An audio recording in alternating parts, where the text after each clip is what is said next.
ധനമന്ത്രി Nirmala സീതാരാമനോട് life medical insurance പ്ലാനുകൾക്കുള്ള പ്രീമിയങ്ങളിൽ ചുമത്തിയ GST പിൻവലിക്കണമെന്ന് അഭ്യർത്ഥിച്ചിരിക്കുകയാണ് കേന്ദ്രമന്ത്രി നിതിൻ ഗഡ്കരി. കേന്ദ്ര ബജറ്റിനെതിരെ വിവിധ കോണുകളിൽ നിന്ന് വിമർശനങ്ങൾ ഉയരുന്നതിനിടെയാണ് ഇക്കാര്യം ആവശ്യപ്പെട്ട് നിതിൻ ഗഡ്കരി നിർമ്മലാ സീതാരാമന് കത്തയച്ചിരിക്കുന്നത്.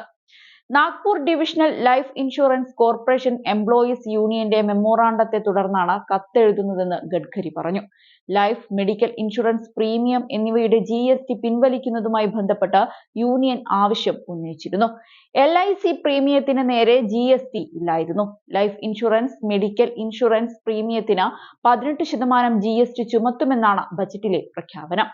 പാവപ്പെട്ട കുടുംബങ്ങൾക്ക് അപകടങ്ങളിൽ സംരക്ഷണം ഉറപ്പാക്കാനാണ് ഇൻഷുറൻസ് എന്നിരിക്കെ 18% നികുതി ചുമത്തിയത് LICയുടെ വളർച്ചയെ ബാധിക്കുമെന്ന് യൂണിയൻ ചൂണ്ടിക്കാട്ടി.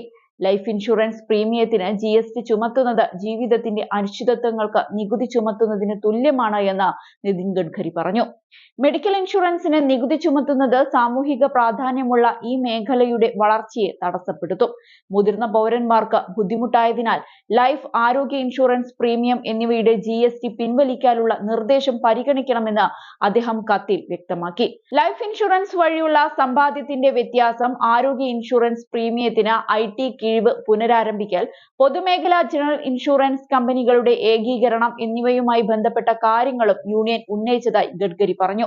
ലൈഫ് മെഡിക്കൽ ഇൻഷുറൻസ് പ്രീമിയങ്ങളുടെ GST 12% കുറയ്ക്കണമെന്ന് ഈ മേഖലയിലുള്ളവർ ആവശ്യപ്പെടുന്നുണ്ട്. അതിനിടെയാണ് രണ്ട് മേഖലകളിലെയും GST പൂർണ്ണമായി നീക്കം ചെയ്യണമെന്ന് നിതിൻ ഗഡ്കരി ആവശ്യപ്പെട്ടത് എന്നതും ശ്രദ്ധേയമാണ്. അതേസമയം കഴിഞ്ഞയാഴ്ച അവതരിപ്പിച്ച മൂന്നാം നരേന്ദ്രമോദി സർക്കാരിന്റെ ആദ്യ ബജറ്റിനെ ചൊല്ലി വിവിധ കോണുകളിൽ നിന്നുള്ള വിമർശനങ്ങൾ ഉയരുന്നുണ്ട്. സഖ്യകക്ഷികളായ TDPയും JDUവും ഭരിക്കുന്ന സംസ്ഥാനങ്ങൾക്ക് വലിയ വാഗ്ദാനങ്ങളാണ് ബജറ്റിലുള്ളത്. കേന്ദ്ര സർക്കാരിനെതിരെ സഭയിൽ രാഹുൽ ഗാന്ധിയും ആഞ്ഞടിച്ചിരുന്നു. നരേന്ദ്രമോദിയും അമിത്ഷായും ചേർന്ന് ഇന്ത്യയെ ചക്രവ്യൂഹത്തിൽ കുരുക്കുകയാണെന്നായിരുന്നു രാഹുലിന്റെ വിമർശനം. അദാനിയും അംബാനിയും അടക്കം 6 പേർ ചേർന്നാണ് ഈ ചക്രവ്യൂഹം നിയന്ത്രിക്കുന്നതെന്നാണ് രാഹുൽ പറഞ്ഞത്. ആയിരക്കണക്കിന് വർഷങ്ങൾക്ക് മുൻപ് കുരുക്ഷേത്രയിൽ 6 പേർ അഭിമന്യുവിനെ ഒരു ചക്രവ്യൂഹത്തിൽ കുടുക്കി കൊന്നു. ആ ചക്രവ്യൂഹത്തിന് പത്മവ്യൂഹം എന്നും വിളിക്കാം, അതായത് താമര രൂപീകരണം. 21-ാം നൂറ്റാണ്ടിൽ ഒരു പുതിയ ചക്രവ്യൂഹം രൂപപ്പെട്ടിരിക്കുന്നു, അതും താമര രൂപത്തിൽ. മോദി ആ ചിഹ്നത്തെ നെഞ്ചിൽ പേറുന്നു. അഭിമന്യുവിനോട് ചെയ്തത് ഇന്ത്യയോട് ചെയ്യുന്നു. യുവാക്കൾ, കർഷകർ, സ്ത്രീകൾ, ചെറുകിട ഇടത്തരം വ്യവസായികൾ എല്ലാം അനുഭവിക്കുകയാണെന്നും രാഹുൽ തുറന്നടിച്ചിരുന്നു. ബജറ്റ് അവതരണം നടന്നതു മുതൽ മോദി സർക്കാരിന് നേരെ വിമർശന പെരുമഴ തന്നെയായിരുന്നു. ഇന്നും അത് തുടർന്നുകൊണ്ടേയിരിക്കുകയാണ്.